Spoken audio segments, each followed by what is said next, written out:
విజయవాడ శివారులో ఉన్న ఆ పెంకుటింటి వసారాలు వాళ్ళ కుర్చీలో కూర్చుని ఆలోచిస్తుంది 70 ఏళ్ల పైపడ్డ అన్నపూర్ణ.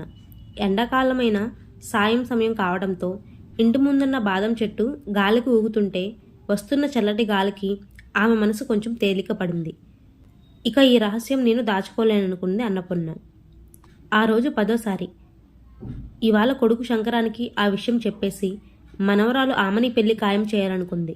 సరిగ్గా అదే సమయానికి మిల్లు నుంచి వచ్చిన శంకరం వసారాలో చెప్పులు విప్పి తల్లివంక అభావంగా చూశాడు. ఒక్కగానొక్క కొడుకైన శంకరం దగ్గరలో ఉన్న ఒక రైస్ మిల్లులో పద్దులు రాస్తాడు. అతని చాలీచాలని జీతంతో కోడలు శారద ఎంతో నేర్పుగా ఓర్పుగా ఆ కుటుంబాన్ని నెట్టుకొస్తుంది. నిన్న వచ్చిన సంబంధం వాళ్ళు ఫోన్ చేశారా? ఏమన్నారు? అందే అన్నపూర్ణ శంకరం వైపు అద్దురుగా చూస్తూ. అమ్మాయి నచ్చిందట, కట్నం కూడా వద్దన్నారు, కానీ పెళ్లి ఖర్చులు కని 2 లక్షలు అడుగుతున్నారు. నా వల్ల కాదని చెప్పేశాను. 50,000 లక్ష అయితే అప్పో చేసి తెస్తాను. 2 లక్షలు నేనెక్కడ తెచ్చేది అన్నాడు శంకరం తల్లి వంక చూడకుండా ఏటో చూస్తూ. ఆమెనికి పెళ్ళిడు వచ్చింది, సంబంధాలు చూడమని కొద్ది నెలలుగా శంకరాన్ని కోరుతుంది అన్నపూర్ణ. ఇంతకుముందు వచ్చిన 1-2 సంబంధాలు అమ్మాయికి డిగ్రీ లేదు, ఉద్యోగులు రావని తిరస్కరించారు. అయితే ఎవరి ద్వారానో తెలుసుకొని నిన్న వచ్చిన సంబంధం అన్ని విధాలా బాగుంది. బంగారు బొమ్మలా ఉండే ఆమెని వాళ్ళకి నచ్చింది. అబ్బాయి బాగున్నాడు, బుద్ధిమంతుడు. ఈ సంబంధం ఎలాగైనా ఖాయం చేయాలనుకుంది అన్నపూర్ణ. భర్త శేషయ్య బతికినన్నాళ్ళు తాగుడికి బానిసై ఉన్న కొద్దిపాటి ఆస్తిని ఆమె ఒంటి మీదున్న నగలతో సహా ఆ వ్యసనానికి తగలేశాడు. మరేం పర్లేదు, రేపు వాళ్ళకి ఫోన్ చేసి సంబంధం ఖాయం చేసుకుందామని చెప్పు. 2 రోజుల్లో వచ్చి ముహూర్తాలు పెట్టుకోమను అంది అన్నపూర్ణ కొడుకు కళ్ళలోకి చూస్తూ. శంకరం కొంచెం ఆశ్చర్యంగాను మరికొంచెం కోపంగాను తల్లి వంక చూశాడు. అంతలోనే తోక తక్కిన తాచులా ఆమె మీదకు లేచాడు. నీకేమైనా పిచ్చి పట్టిందా? నువ్వు సంపాదించిన లక్షలను ఏమైనా మిగిల్చావా వాళ్ళకి ఇవ్వటానికి? నీ దగ్గర ఏముంది? మెడలో ఓ నూలుతాడు తప్ప. అసలు నా మీద నీకేమేం ప్రేమ ఉంది? నాకేం మిగిల్చాం అన్నాడు అసహనంగా. నిజానికి శంకరానికి తల్లంటే అమితమైన ప్రేమ, గౌరవం ఉన్నాయి. కానీ పేదరికం, భవిష్యత్తు మీద భయం మనిషిలోని విచక్షణను చంపేస్తాయి. ఉన్న కొద్దిపాటి ఆస్తిని ఒంటి మీదున్న బంగారంతో సహా అడ్డు చెప్పకుండా తాగుబోతు తండ్రి చేతిలో పెట్టి తనకేమీ మిగల్చలేదన్న అసంతృప్తి శంకరానికి తెలియకుండానే అతనిలో జీర్ణించుకుపోయింది. ఆఖరికి ఆమె కష్టపడి కుట్లు అల్లికల ద్వారా సంపాదించిన డబ్బును కూడా భర్త వ్యసనానికి తగలేసిందన్న బాధ తరచూ వేధిస్తుండేది. డబ్బుకి కొంచెం కష్టం వచ్చినప్పుడల్లా ఆ అసహనం ఇంకా పెరిగిపోయేది శంకరానికి. అది గుర్తొచ్చినప్పుడల్లా నాకేం మిగిల్చాం అంటూ పదే తల్లిని దెప్ప పొడుస్తుంటాడు. ఒరే శంకరం, అలా అనుకురా. నీ మీద ప్రేమ లేదని, నీకేం మిగల్చలేదని అనుకోవద్దురా. ప్రతిక్షణం నువ్వు పీల్చే గాలే, నిన్ను బతికించే గాలే నీకు కనబడదురా. మనం నమ్ముకున్న కనకదుర్గమ్మ మనకు ఏనాడు కనబడలేదురా. కానీ ఆ తల్లి చూపిన కరుణ వల్ల మనం బాగానే ఉన్నాం. అటువంటిదేరా తల్లి ప్రేమ. నా దగ్గరున్నది నీకు కనబడేది అంటున్న అన్నపూర్ణకి దగ్గుతెర వచ్చి ఇక మాట్లాడలేకపోయింది. నా మీద ప్రేమ. ఒకసారి సంబంధం కుదిరితే ఎలాగోలో డబ్బులు తెస్తాలే అనుకుంటున్నావేమో. అది జరిగే పని కాదు. ఈ సంబంధం చేయటం నా వల్ల కాదు అని అరుస్తూ విసురుగా ఇంట్లోకి వెళ్ళి ముసుగుతని పడుకుని పోయాడు శంకరం. కొడుకు మాటలు విన్న అన్నపూర్ణ మనసు బాధగా మూలిగింది. కొడుకుని ప్రేమించలేని తల్లి ఈ లోకంలో ఉంటుందా? కొడుకు కోసం తన జీవితాంతం ఎంతో కష్టపడింది. వ్యసనపరుడైన భర్త కుటుంబాన్ని వదిలేస్తే ఆ కుటుంబానికి తానే పెద్ద దిక్కయింది. తల్లి నేర్పిన అల్లికలు కుట్టు పనులతో రాత్రింబవళ్ళు కష్టపడి అవసరమైతే పస్తులుండి కొడుకు పరీక్ష ఫీజులు కట్టింది. ఒక యజ్ఞంలో భావించి వాడిని డిగ్రీ చదివించి వాడిని ఒక ఇంటివాడిని చేసింది. నిజమే, భర్త వ్యసనానికి బానిసై డబ్బు అడిగినప్పుడల్లా కాదనలేకపోయింది. అది ప్రేమ, భయమా, నిరాసక్త లేక చాతకానితనమా ఏమో తనకే తెలియదు. అయినా కొడుకు అలా అంటాడే గాని తనంటే వాడికి ఎంతో ప్రేమ. తనకి ఒంట్లో చిన్న నలత చేస్తే విలవల్లాడిపోతాడే, తను తినకపోతే వాడు మెతుకు ముట్టడే అనుకున్న అన్నపూర్ణకి అప్రయత్నంగా కళ్ళలో నీళ్లు తిరిగాయి. ఆ కన్నీటి పొరల్లో పేదరికంలో కుంగిపోయిన కొడుకు, కోడలు, నైరస్యం నిండిపోయిన మనవరాలు లీలగా స్ఫురించి ఆమె గుండెలు ఎవరో పిండుతున్నట్లు అనిపించింది. తెల్లారి శంకరం మిల్లుకెళ్ళేటప్పుడు ఆ విషయం చెప్పేస్తాను అనుకుంది అన్నపూర్ణ. అసలు సంవత్సరం క్రితం భర్త శేషయ్య పోయినప్పటి నుంచి ఆ విషయం కొడుక్కి చెప్పి శంకరాన్ని కొంచెం సమాధాన పరుద్దామని చూస్తూనే ఉంది. కానీ ఆమెని పెళ్లి సమయానికి చెప్తే బాగుంటుందని అలా వదిలేసింది. ఇప్పుడు ఆ సమయం వచ్చింది. పొద్దున్న ఆ విషయం వాడికి చెప్పేసి నా బరువు దించేసుకుంటాను అనుకుంది అన్నపూర్ణ మళ్ళీ. మర్నాడు పొద్దున్న శంకరం మిల్లుకెళ్తూ వసారాలో చెప్పులు తొడుక్కుని తలవైపు చూస్తూ వెళ్ళొస్తానమ్మా అన్నాడు ఎప్పట్లాని. వెళ్ళేటప్పుడు దుర్గమ్మకి నమస్కరించి వెళ్ళు బాబు, నువ్వు అనుకున్నది జరుగుతుంది. అలాగే వాళ్ళకి ఫోన్ చేసి సంబంధం ఖాయం చేసుకుంటామని చెప్పు.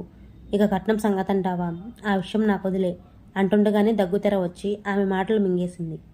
కొంచెం సర్దుకొని అన్నపూర్ణమ్మ మళ్ళీ ఏదో చెప్పబోయేంతలోనే శంకరం అందుకున్నాడు.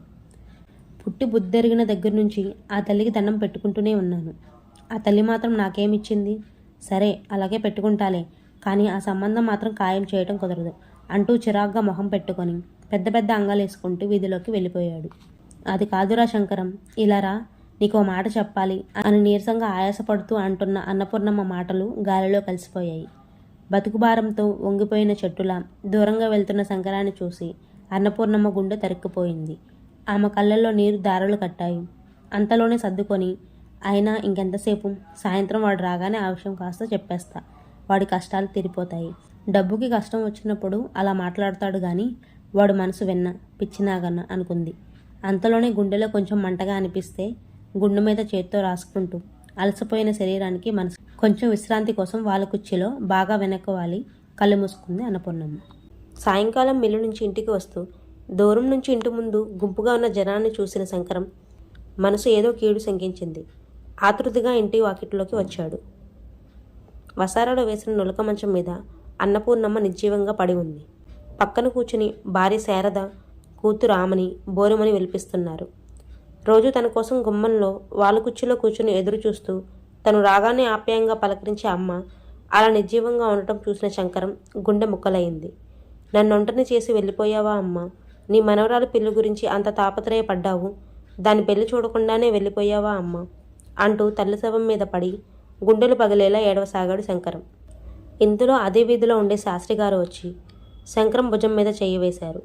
ఈ ఎండలకి గాలులకి తట్టుకోలేకపోయింది బాబు, పెద్ద ప్రాణం.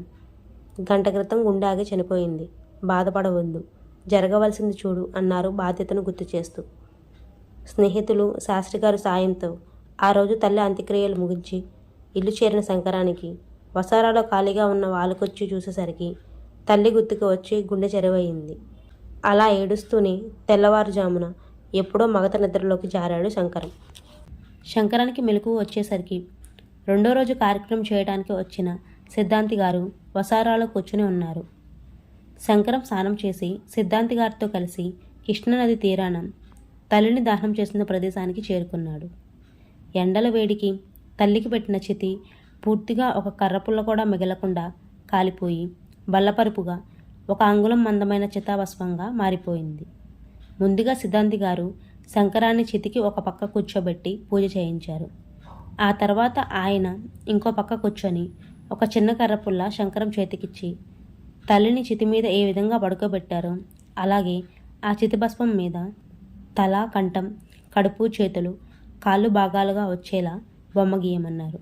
తనతో తెచ్చిన 5 మట్టి కుండల్ని శంకరానికిచ్చి ఆ బొమ్మలోని ఒక్కొక్క భాగం నుంచి అస్థికలను ఏరి కొంచెం కొంచెం ఒక్కో కుండలో వేయమన్నారు. శంకరం అలాగే చేస్తూ సరిగ్గా కంఠం భాగంలో అస్థికలు వేరుతుండగా తలతలలాడుతూ లావుబాటు గొలుసు ఒకటి బయటపడింది. సిద్ధాంతి గారు దాన్ని చూస్తూ, లక్షల ఖరీదు చేసే బంగారు గొలుసు బాబు, నూలు అల్లిక తాడే కదా అని ఆమె నుంచి నిన్న దాన్ని వేరు చేయలేదు. ఆ గొలుసు ఎవరికీ కనబడకుండా మరెవరికి దక్కకుండా నీకు మాత్రం అందేటట్లు చేసినట్టుంది ఆ తల్లి. అమ్మ మనసు అంటే అదే బాబు. మంచులా తను కరిగిపోతూ అన్నీ తానే పిల్లల అవసరాలను తీరుస్తుంది. అందుకే జన్మజన్మలకి ఆ రుణం తీర్చుకోలేనిది అంటున్నాడు వేదాంత ధోరణిలో.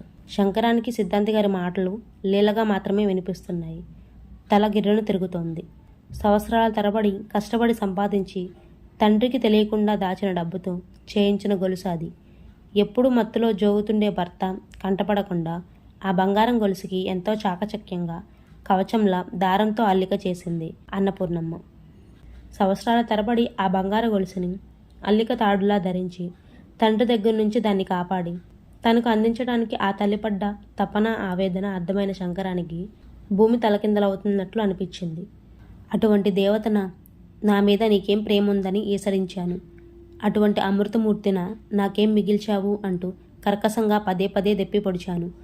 అంతటి ప్రేమని నీ గుండెల మీద గుమ్మరంగా దాచుకున్నందుకేనా అమ్మా ఆమె నీ పెళ్లి ఖాయం చేయమని అంత ధైర్యంగా చెప్పావు అనుకుంటుంటే శంకరం కళ్ళల్లో నీళ్లు దారలు కట్టాయి.